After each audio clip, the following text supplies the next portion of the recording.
Olá, meu nome é Lucas e hoje eu vou apresentar o projeto de pesquisa que desenvolvi em conjunto com a minha orientadora Josiana Muniz de Paiva Barçante, chamada Análise Epidemiológica da Incidência de Casos de Dengue e sua implicação para a saúde pública no estado de Minas Gerais.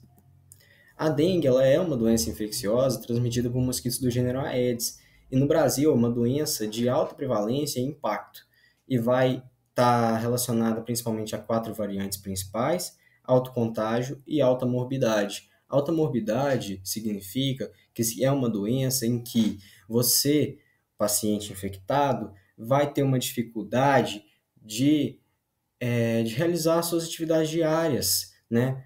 De você conseguir trabalhar, de você conseguir fazer um exercício físico, em decorrência de dores, de cansaço, de lentidão.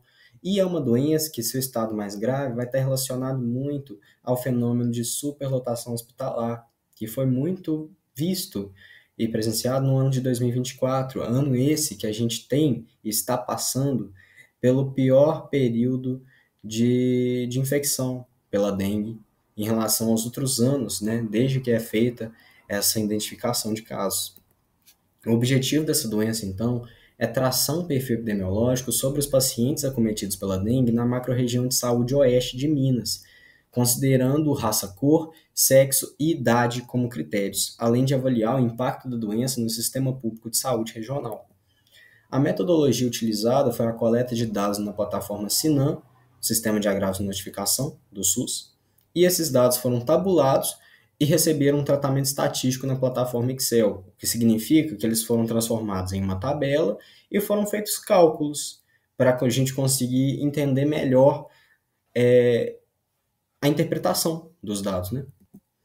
E o resultado, no geral, indicou 176 mil notificações entre 2020 e 2024, sendo que em 2024 ocorreram 122.450 casos, né, relacionado ao maior pico da história da doença, e em 2021 ocorreram apenas 1.082 casos, né, um contraste muito grande. E é um ano que, coincidentemente ou não, a gente estava passando pelo auge da Covid-19, né, no que tange ao número de casos de Covid, número de óbitos de Covid. Então, a atenção do sistema público de saúde estava muito voltada para essa doença. Além disso, 40% da amostra apresentou algum tipo de dado incompleto. Isso significa que não apresentou um ou mais dos critérios que eu comentei: raça, sexo ou idade. Não foi identificada nem esse critério na pessoa. E bem, em relação ao sexo, 323 casos foram ignorados ou em branco, não se identificou o sexo do paciente. E as mulheres, elas apresentaram maior número de internações e óbitos, além do contágio também, 96.210 mulheres infectadas, enquanto 79.791 homens infectados nesse período. A tabela abaixo, ela mostra bem nessa distribuição dos casos ao longo dos anos. Em relação à faixa etária, a gente percebe que a mais afetada foi entre 20 a 39 anos, e as hospitalizações mais prevalentes entre 40 e 59 anos. Já o número de óbitos entre pessoas com 80 anos ou mais. A tabela também mostra que as pessoas entre 10 a 19 anos, né, pré-adolescência e adolescência, representaram uma quantidade de casos também relevante. Mais de 10% dos casos, se não me engano, foram representados por esse grupo.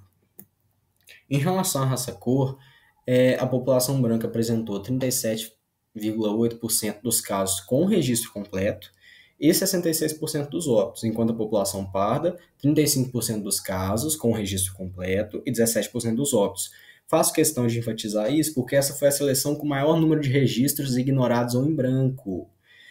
Então, daqueles 40% dos casos que eu mostrei anteriormente, falando dos registros ignorados, 56 eram em relação à raça, cor. Não se identificou esse critério no paciente, se ele era pardo, se ele era branco, se ele era negro, etc. Em relação às internações, a gente percebe que existe uma tendência geral da concentração de internações em poucos municípios. Nessa tabela, a gente consegue perceber que menos de 15 municípios representam mais de 80% de todo o número de internações nessa região inteira. E essa região contém mais de 50 municípios. Logo, por mais que as cidades sejam mais populosas, a gente percebe que existe um direcionamento, né, uma concentração do uso do sistema de recurso hospitalar de certos locais, de certos municípios. Portanto, é interessante a gente discutir, a partir desses dados, como os registros incompletos eles afetam muito a análise, né? Porque você não compreende propriamente com qual população você está lidando, com como que você vai abordar uma política pública direcionada.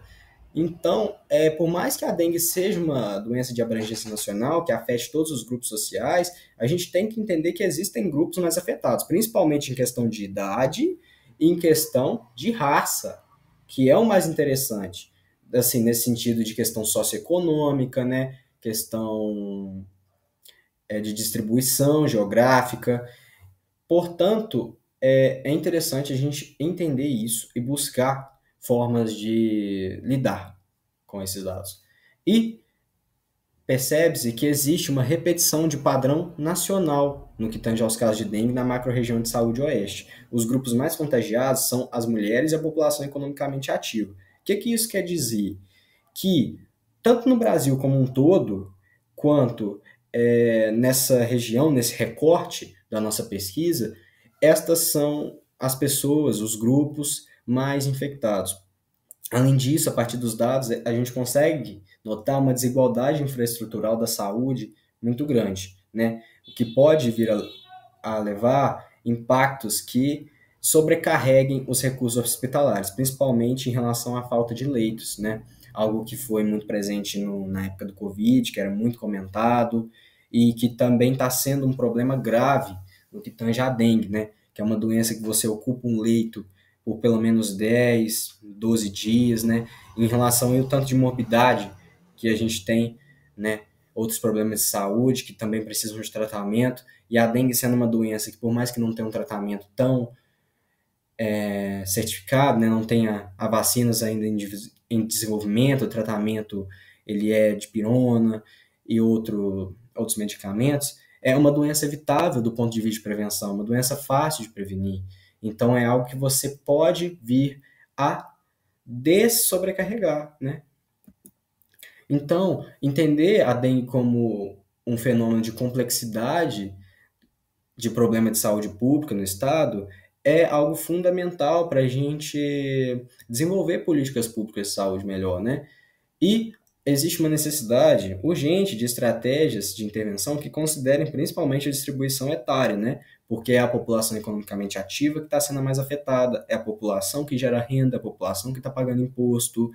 Então, entender isso e aplicar é interessante. Além disso, é fundamental a melhora da precisão e a completude dos registros nos sistemas de vigilância, né? No caso do SINAM, conseguir, né, preencher todos os critérios, todas as seleções, para ajudar no traçado de um perfil melhor da população que está sendo afetada e assim direcionar também melhor a política pública. Além disso, o fortalecimento da infraestrutura de saúde e a implementação de campanha de conscientização são formas de a gente tentar dessobrecarregar o sistema público de saúde, não só da macro-região de saúde oeste de Minas, mas do Brasil como um todo. Existe uma distribuição desigual dos recursos e existe uma falta de conhecimento, assim, de como esse conhecimento ele é distribuído, como que ele chega a essas pessoas, que faz com que a gente tenha ainda tantos casos de dengue em 2024. As referências que eu utilizei para minha pesquisa estão contidas aqui. E muito obrigado, e eu espero que tenha ficado bem clara a minha apresentação.